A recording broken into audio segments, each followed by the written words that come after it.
Lebih lengkap soal arisan bodong ini kita akan tanyakan kepada Kasat Reskrim Polres Lamongan. Bergabung bersama kami melalui sambungan daring sudah ada AKP Rizky Akbar Kurniadi. Selamat pagi Pak Kasat.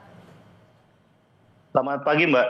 Iya, Pak Kasat, ini kami ingin update dulu. Jadi ada berapa totalnya korban arisan bodong ini yang sudah melaporkan ke polisi, Pak Kasat?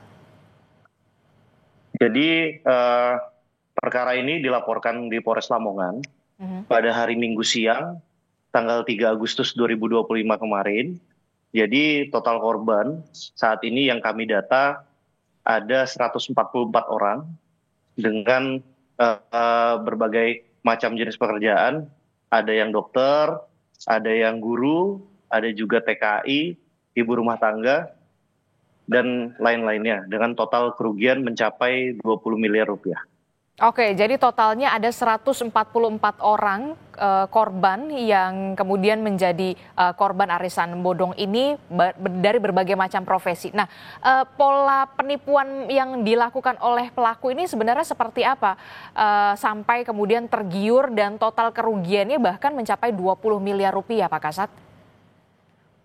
Baik, pola penipuan atau modus yang dilakukan oleh pelaku atau terlapor, ini ada arisan juga, ada investasi juga. Jadi untuk arisannya, jadi korban ditawarkan untuk mengisi slot arisan, misalnya ada 10 slot, dia ditaruh di paling bawah, namun slot-slot yang lainnya adalah fiktif. Jadi dibayarkan kemudian atau dibayarkan nanti belakangan. Kemudian juga untuk investasi bodong, diduga bodong, yaitu dengan cara pelaku menawarkan melalui platform media sosial, TikTok ataupun WhatsApp, dengan cara menawarkan ada investasi berupa senilai 10 juta rupiah misalnya, ada dapat keuntungan 3,5 juta dalam jangka waktu atau jatuh tempo 1 hari atau 2 hari. Pada awalnya berjalan lancar 1 kali 2 kali, kemudian pelaku menawarkan lagi dengan nominal yang lebih tinggi, dan pada saat korban, menurut keterangan korban, pada saat korban jatuh tempo, ini tidak dibayarkan dengan berbagai alasan dari terlapor. Oke, jadi kami ingin konfirmasi kembali, jadi ini modusnya dengan modus arisan dan juga ada investasi di sana? Betul, ada 2 jenis, ada arisan, ada investasi. Oke, jadi ada arisan dan juga investasi. Nah, tadi yang Anda sebutkan ketika investasi ini menaruh uang 10 juta per bulan, kemudian dijanjikan iming-imingnya mendapatkan keuntungan 3,5 juta rupiah, begitu Pak Kasat? Betul, untuk 1 kali bayar. Misalnya dia invest 10 juta, akan dijanjikan keuntungan 3,5 juta. Oke, jadi ini kan totalnya ada 144 korban. Berapa korban arisan bodong dan juga berapa korban yang korban investasi dari pelaku ini? Kita masih merinci kembali dari 144 ini, tapi ada beberapa korban, banyak juga korban yang juga ikut ke dua-duanya. Ada yang ikut arisan dan investasi juga.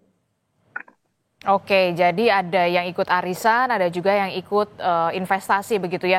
Nah, bagaimana kemudian ini kan tadi Anda sebutkan ya, ada dari berbagai macam profesi, bahkan ada dokter, kemudian ada pegawai pekerja migran begitu ya.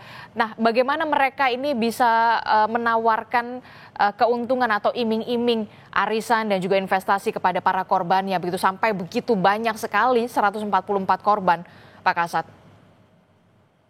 Jadi pola pelaku terhadap korban, yaitu hubungan pelaku antara korban itu adalah kenal memang satu desa dan satu kecamatan. Dan yang di luar Kabupaten Lamongan pun, atau menjadi TKI di luar negeri pun, itu berasal dari satu desa yang sama dengan pelaku. Jadi memang antara pelaku dan korban disaling kenal, jadinya korban percaya terhadap pelaku. Oke, jadi aksi para pelaku ini sudah dilakukan sejak kapan, Pak Kasat? Kalau kita melihat total kerugian para korban ini mencapai 20 miliar rupiah, nilai yang sangat fantastis. Menurut keterangan dari para korban, jadi pelaku mulai membuka diduga arisan bodong dana investasi bodong ini sejak tahun 2022.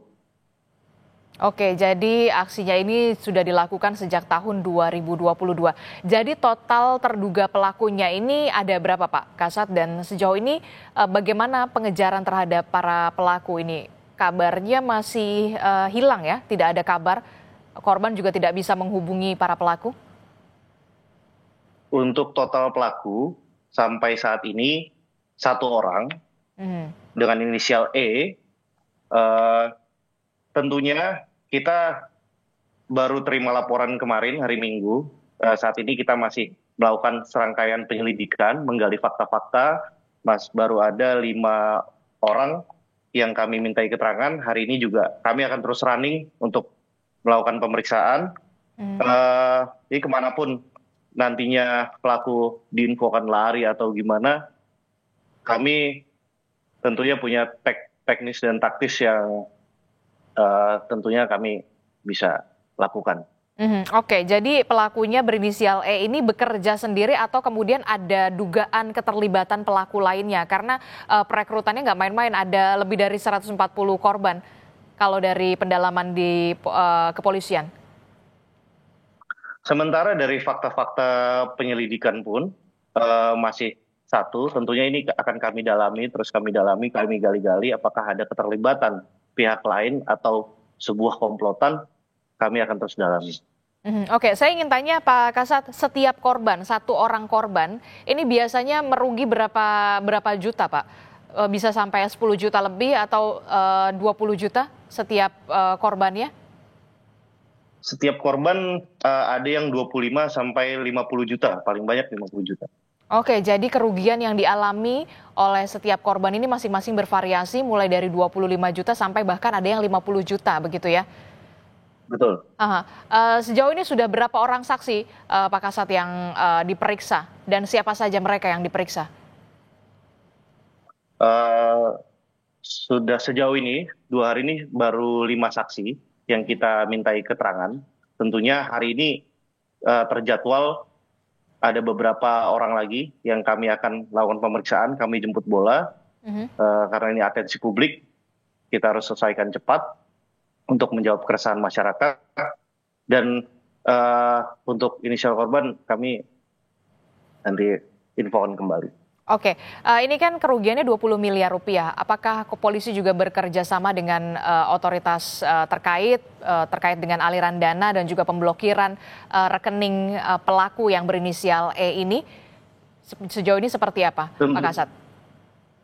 Tentunya nanti kami akan berkoordinasi dengan otoritas lain terkait dengan jumlah real kerugian yang dialami para korban. Tapi saat ini kami masih fokus untuk menemukan peristiwa pidananya yang diduga dilakukan oleh pelaku. Oke, ancaman hukuman terhadap pelaku yang berinisial E ini seperti apa? Persangkaan pasal kita